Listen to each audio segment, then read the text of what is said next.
और ये पुनीत पावन शिव महापुराण की कथा श्रवण करने का सौभाग्य मिला।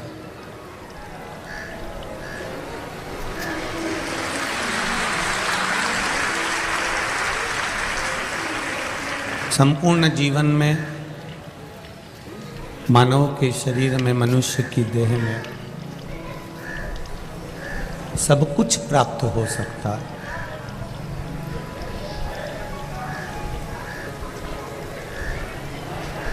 पर जो भगवान की अविरल भक्ति है, जो भगवान का भजन है, जो भगवान का कीर्तन है, जो भगवान का स्मरण है, मंत्र जाप है, जिनको बात करना है आसपास में, उनसे निवेदन है कि कथा या तो हम थोड़ी देर रोक दें, आप लोग पहले बात कर लो, उसके बाद कथा चालू कर लें। पंडाल के आसपास में जितने लोग भी खड़े हों, बैठे हों, निवेदन केवल इतना सा है, वो कभी ये नहीं देखते कि आपके पास में धन कितना है, आपके पास में वैभव कितना है, आपके पास में संपदा कितनी है।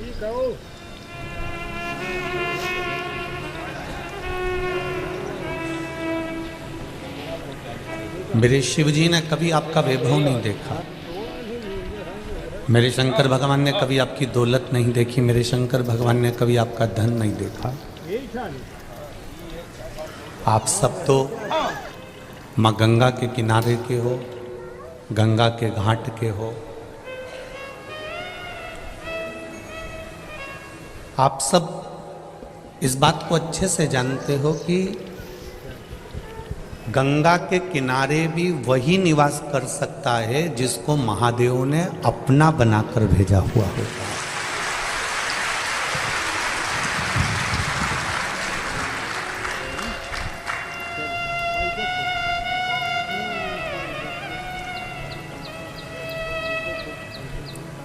आप माँ गंगा के घाट पर निवास करने वाले हो। संपूर्ण ये कानपुर की जो धरा है, यहाँ से जो गंगा मैया निरंतर आनंद करती हुई, कल कल करती हुई जो जाती है,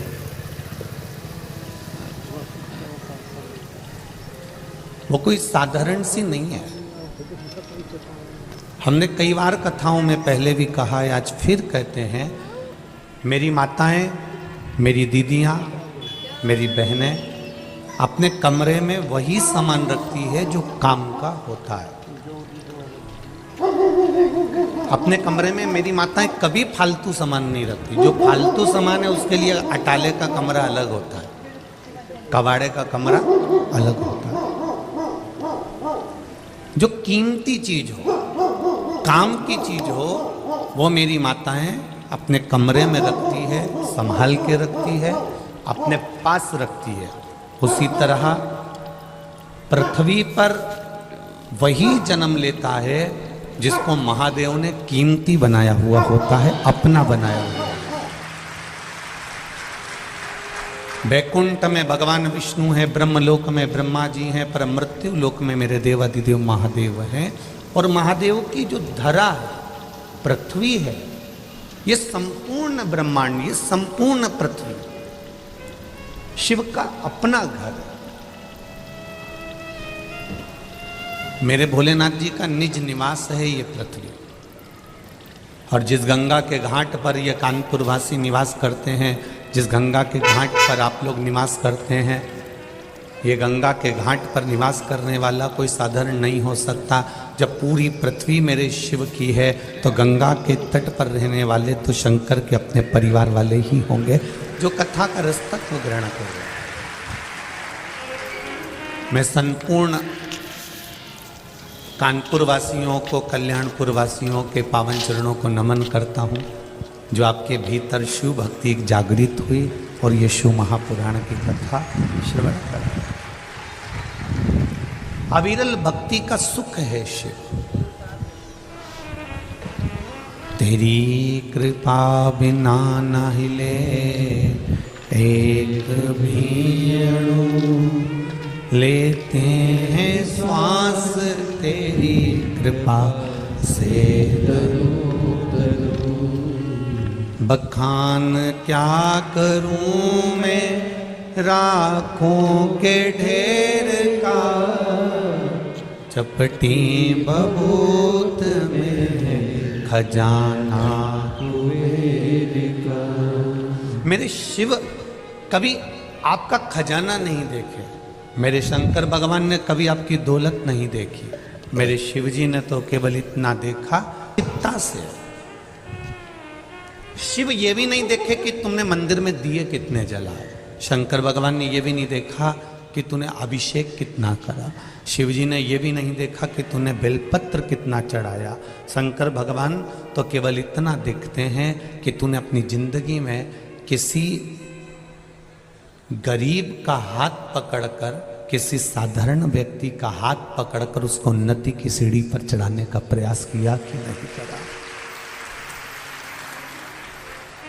हम रह रहे हैं अपनी जिंदगी की मस्ती में, खूब भजन करो, खूब कीर्तन करो, खूब मंत्र जाप करो, खूब स्मरण करो, खूब भगवत भक्ति में डूबो, मना नहीं। पर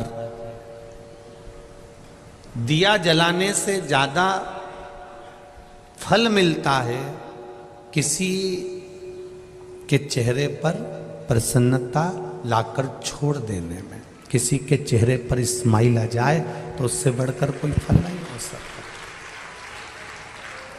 हमारी शिव कथा भी यही कर रही। जब भागीरथ बाबा के पूर्वज तप कर कर कर हार गए, कोई साधन ही नहीं मिला, 60,000 राख के ढेर पड़े हुए हैं कपिल बाबा के आश्रम में, और उनका उद्धार कैसे हो।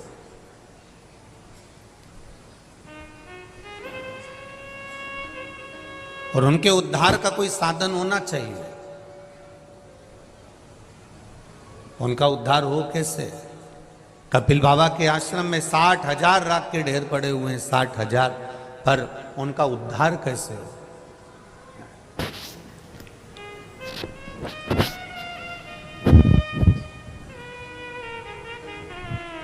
क्योंकि उनके भीतर भागीरथ जी के मन में एक भक्ति का एक भाव प्रकट था कि मुझे अपने पूर्वजों के उद्धार के लिए गंगा को लाना है।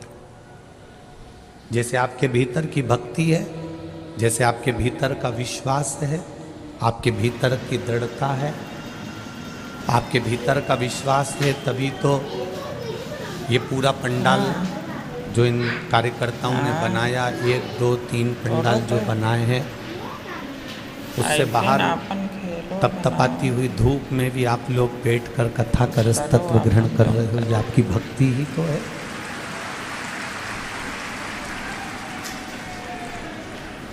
ये आपकी अविरल भक्ति है, ये आपका विश्वास है।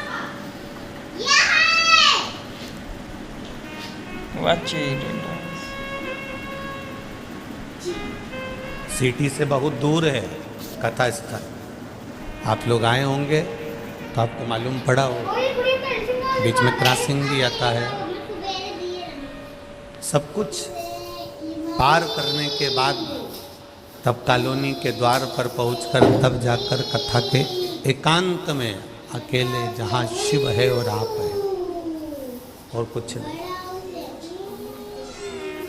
और उसमें भी आपने ये नहीं देखा कि हम धूप में बैठ रहे हैं कि जगह है कि नहीं। कई जगह तो मैं देख रहा हूँ कि बिछात तक नहीं, उसके बाद भी आप लोग आराम से बैठकर धूप में अलमस्त होकर कथा का रस तत्व ग्रहण कर रहे हैं। मैं आपकी भक्ति को नमन करता हूँ, प्रणाम है आपके चरणों, नमन है।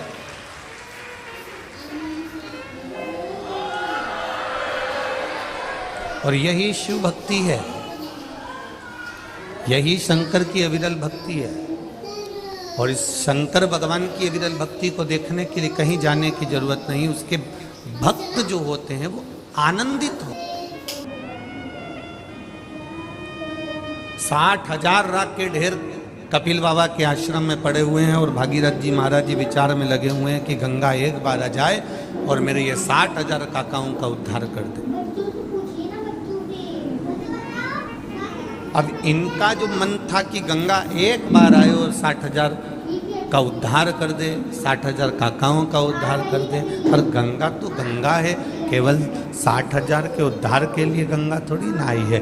गंगा तो भगवान शिव से भी कहती है कि मेरे आने का कारण क्या है। तो शिव जी कहते हैं केवल भागीरथ बाबा के 60,000 काकाओं के उद्धार के लिए तेरे को लेकर नहीं आया हूँ। गंगा तेरे को लाने का केवल इतना सा एक कारण है कि केवल 60,000 काकाओं के उद्धार के लिए नहीं, गंगा तेरे को लाने का केवल एक कारण है कि तेरे तट पर जितने रहेंगे, तेरे तट पर जितने विराजमान होंगे, अगर उनको कहीं अन्न भी नहीं मिला तो तेरा जल ही पान कर कर उनको मुक्ति मिल जाएगी। उससे बढ़कर कौन सा।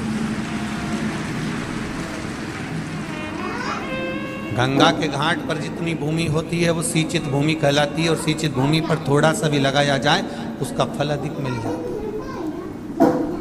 मेरी माँ गंगा मैया आप सबका उदर पोषण करने के लिए तत्पर है। शिव कभी नहीं देखते कि आपका वैभव कितना है, भगवान शंकर ने कभी नहीं देखा कि आपकी दौलत कितनी है, भगवान शिव ने कभी नहीं देखा कि आपका वैभव, आपकी दौलत, आपकी संपदा, आपकी सत्ता कितनी है। शंकर भगवान केवल इतना देखते हैं कि आपके भीतर भक्ति का विश्वास कितना दृढ़ है, आपके भीतर शरणागति कितनी दृढ़ है।